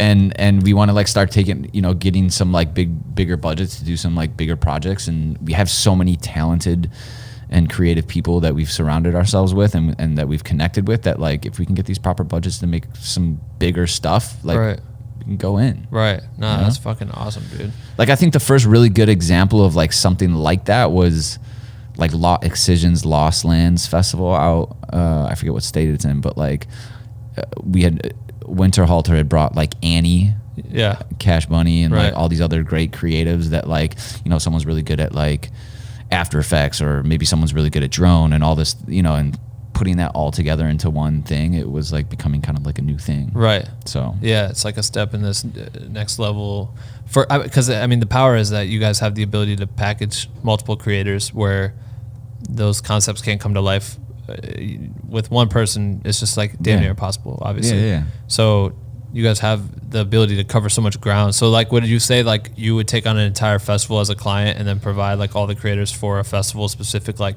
oh cool, we want to make sure we have someone covering all 4 of our stages and et cetera. Like you guys handle all that type of shit. Yeah. You normally for like the festival, you just set up a call and they just give you the rundown of all the things that they want covered and how many stages. And then, you know, we start reaching out to all the creators that we're connected with and say, hey, are you available for these dates? Would you like to come on and work on this project? And then, you know, just piece everything together and then roll in with like a dope crew. And that's also like, you know, the company's not also just trying to do that, but we're trying to like make a community in a sense. Right. You know, it's so cool like seeing now that we're getting so many, like the other week we had I think 8 shooters out on the road with specific artists, and it's like 3 of them are all in Brazil and they're all kind of like meeting each other, and it's that's like, dope. KURSZA, like you know, people are repping the shirts when they're on the ground, so people start identifying each other, and it's like it's cool to see like creators link for Yeah. that reason. It's like Yeah. they're gonna build lifelong bonds after that Yeah. shit. I mean, look at you three, you know, already, and what you guys hold down, and then for these young artists that are coming up or young creators, whatever, that goes a long way, man. I mean, they're gonna create their own shit someday. And it's cool, man. Like, I don't really realize it at times, but some of these shooters that we're putting out on the road, they're like so appreciative. Like, thank you for taking the time and like investing in me and believing in me and like helping me get these gigs. Like I, you know, some of them are like, I've been trying to do this for the last like 3 or 4 years, but no one's like giving me the chance to do it. And I'm like, well, dude, I think your stuff's cool, and like we'll work together, and I'll help like oversee stuff and make sure that like artist understands this, you understand that, or whatever, and make it work. How do you go about vetting or finding these creatives that are interested in being part of the team? Like, what's your guys' process? Like, or what do you look for the most? I mean, it's just like, it's so bad. I just got like that reminder this morning that like your screen time went up 16% last week because you were like on Instagram for like 5 hours the other day. Brutal, bro. But yeah, it's all social media, you know? Like a lot of people hit me up and send little messages or whatever it is. And like I said, I always try to make a real good effort to like always hit someone back, or if it's emails or whatever it may be. And I spend the time actually like looking at people's work and saying like, this guy's really dope, or maybe this guy, you know, needs a couple more years or whatever it may be. So yeah, the majority of the creators we find in passing on the road, you know, it's nice to put like a name to a face to a name. Right. And just social media, seeing work. Is it challenging, you know, with their schedule with Zedd? Is it challenging running the business while on the fly? Like, emails, fucking. Well, it's now it's starting, like I said, we're starting to have like anywhere between, like last week was we had 7 shooters on the road. The week before that was like 8 shooters, and it's like it's starting to get like, yeah, it's busy, man. I mean, I'll like go shoot a gig, and then I'll come back and I'll edit all my Zedd stuff, and then I'll spend like an hour doing emails for like the company, and then, you know, maybe I got to set my alarm a little bit early in the morning before I got to be in the lobby to fly somewhere to do more emails, or you know, it's just always trying to like use your time wisely. Do you see yourself trying to like slow down in the creative game to focus on the company more? Does that seem like something that gets you excited, or do you want to find this like solid balance where you can just like? I mean, it's like, it's crazy. I feel like there's just been so many, like my journey or my career of like doing the video stuff. Just a lot of things have fallen into place, like kind of at the right time. You know, I've never really forced things, and with going into 2020, like Zedd's schedule has slowed down a little bit because he's spending more time in the studio. And when I was like, cool, my tour schedule is going to be a little bit more chill, but like that's going to allow me to like focus more time on the company and KURSZA and like really building it. You know? For sure. So yeah, right now I'm it kind of happened to pan out that way. No, that's dope. Fuck, man. When you travel, because I know we'll wrap it up soon. We've been chatting for a minute. When you travel, how do you set up your fucking suitcase? Oh man, I want to know the suitcase game and your backpack game, because I want to let's just analyze this for a sec, because there's a key to this shit. Some people just throw shit in the bag and roll. Yeah. Are you like that, or do you have one of those fucking things that you could like pull it out and it's multiple shelves? And dude, I can like pack my suitcase in like 2 minutes when I'm like getting ready to go for a tour. Yeah. I was packing it the other day. I was like, all right, I know I got to go to EDC Mexico, but then I'm gonna be in LA for 2 days, and I'm gonna go to Abu Dhabi, and then we're going to Australia. So I think I'm gonna be gone for like 2.5 weeks. All right, cool. I need like 12 shirts. I need like 17 pairs of socks. Gotta have so many socks. Yeah. But no, I mean, it's hard to explain. I guess one side's like glide cam, tripod, other like any kind of gear mixed with socks and an extra pair of shoes. Yes. And like a jacket. And then the other side is all my shirts and pants and shorts, and then like my travel kit, or like toothpaste and toothbrush and stuff. I like it. What with your camera bag? Yeah. You have 2 cameras. How many lenses? 1, 2, I think 6. 6 lenses. 6 lenses. 6 lenses. 2 camera bodies. A drone. GoPro. 360 camera? No, I haven't done it. It's fun. It's cool. I like watching them, but I haven't done them. Right. Yeah. Okay. This is my last dumb question that I want to ask. Yeah. If you get to a show, it's a normal. would you say like your shows are usually festivals, or is it like they're headlining shows, like they're headlining like a arena or whatever the fuck? Oh, like it's Zedd's own show. Yeah, is Zedd usually doing his own shows, or is it just like festival after festival because it's just easier? It's just a mixture. Is it a mixture? Yeah. All right, so for a festival, what's your day breakdown for like how you prepare for a show? Man, I mean, like, I guess I can just like run you through EDC Mex. Well, Yes. that one's a little bit more complicated because there was like some traveling stuff, but like, I guess the other closest show to that would be like Aoki. A week ago, we went and did like Washington DC. Right. So it was like I just get up. Actually, the night before, I always pack all my stuff the night before, and then I get up in the morning so that everything's packed. It's like 15 minutes till I have to order an Uber if it's an early flight. Get up, order the Uber, travel to wherever the city is, and then hit the ground. And then like, I don't know, there's something about when I'm on tour, if I'm not like filming or using my time wisely, I feel like I'm doing something wrong. Right. So like I landed in DC, like we were right around the corner from the White House. One filmed the White House and one filmed some other monument, and then I hit up Steve and me and him shot a couple things together. And then what did we do? We like grabbed a quick bite to eat, and then drove to some like rock screamo band show, because Steve used to be in like screamo band scene back in the day. And What band was it? Do you remember? Refused, Okay, I think it was. cool. But yeah, we went and saw a show, and then we went from there over to Echo Stage DC, the venue, and we played the venue, and then we went back, finished the show, go back to the hotel. I got like 4 or 5 hours of sleep, and then woke up the next morning, then went. So do you stay tight to the hip with the artist usually, or do you have time to like, are you having time to go scout the stages and do all that shit since it's like a new setup? Are you going in and checking out like I don't know. points? No, I've never really scouted venues. I mean, it's crazy, man. Like like Echo Stage DC, like the other week, like, I think that's like the 8th time playing that place. Right. Okay, right. A lot of these venues are the same, but it's not too hard to navigate around. I feel like for a videographer, photographer, you don't really need to do like a sound check for yourself and like figure things out. But yeah, I mean, it's depending on who the artist is. With Zedd, being with him, I'm usually like, wherever he's gonna be, I'm probably gonna be. Right. So, damn, man, this was a fucking solid ass. was it? Yes, this was great, guys. They're all head nodding. Yeah, We did good, man. How long has it been? I don't know. Let's check. It has been 1 hour and 39 minutes. Holy crap! It's a fucking good. I mean, I could always add, this little guy. Where's the blue one? The Dave one? You're just gonna start firing off on these things. This is where everyone stops listening to the podcast. Okay, oh shit. All right, my bad. That wasn't the one I was looking for. No, man. No, this is good. So, okay, to wrap this up, this is what I do. Yes. You get to pick a hashtag. Hashtag. So anyone that's listening that made it 1 hour 40 minutes, we appreciate it. But we want you to go to the YouTube. There's a YouTube video for this. So you can also listen to it on like Apple or Spotify. Okay. On the YouTube video, I want them to go and comment the hashtag you're about to pick. Okay. And they're also going to comment one takeaway that they got from this interview. You can post more, but we want to see at least one takeaway because I want people, obviously this is for people to learn. Sure. So what hashtag do you want? What am I hashtagging? Yep. I guess hashtag Yoder. That's pretty easy. It's pretty easy, right? Yeah. It's kind of weak, bro. Was it supposed to be something creative? Or is it something for people to be able to search? I just say you can pick whatever you want. And I'm just telling you, it's kind of weak. Hashtag Yoder. Yeah, hashtag what the fuck ever you said at the beginning of this podcast. What did I say? Let's get it cocking. Let's get it cocking. No, man, this was dope. I'm so glad we got to do this Thanks shit. for having You're a me. fucking beast, bro. Man, for real. thank you for having paved me. the way for mad motherfucking creators. It's crazy.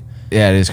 I guess so. And you're going to keep doing it. I mean, the company's going to keep doing that shit. It's awesome what you're doing for people. I appreciate it. Yeah, I love what you're doing, man. This is great. People get to learn and yeah, it's fucking see fun dope, shit. dope creatives come on here and talk. I feel like it's like kind of our job. Like if there's nothing that we're doing to give back, like you're a fucking asshole. You know what I mean? Yeah. There's a lot of times I see assholes running around. I'm just like, man, come on, you got just be your best version of yourself. Be nice. Like that. Take care of people. Give advice when you can. Appreciate it, man. Yeah, that's it. We'll Cool. wrap it up on this. What do you have? Anything else you want to say to these people listening, watching? Be you. Enjoy life. I don't know. All right, cool. That's it. Thanks for watching, guys. Thank you. Woo! That's it for episode 164 Ep.164. Huge shout out to Chris Yoder for coming on the podcast. I appreciate you, bro. We would love it if you guys dropped your biggest lessons that you learned from this episode in the comment section of our YouTube channel. If you listen on audio, we invite you to come over to YouTube so you can look at our pretty faces. You know what I'm saying? And lastly, follow us on Instagram at Black with No Cream to catch the highlights from every new interview that we drop on Wednesdays and Sundays. Our shit's popping, so if you're not there, you fucking weak. All right, that's it for today's episode. Enjoy the work week, keep creating, and we'll see you in a few days, you bitch.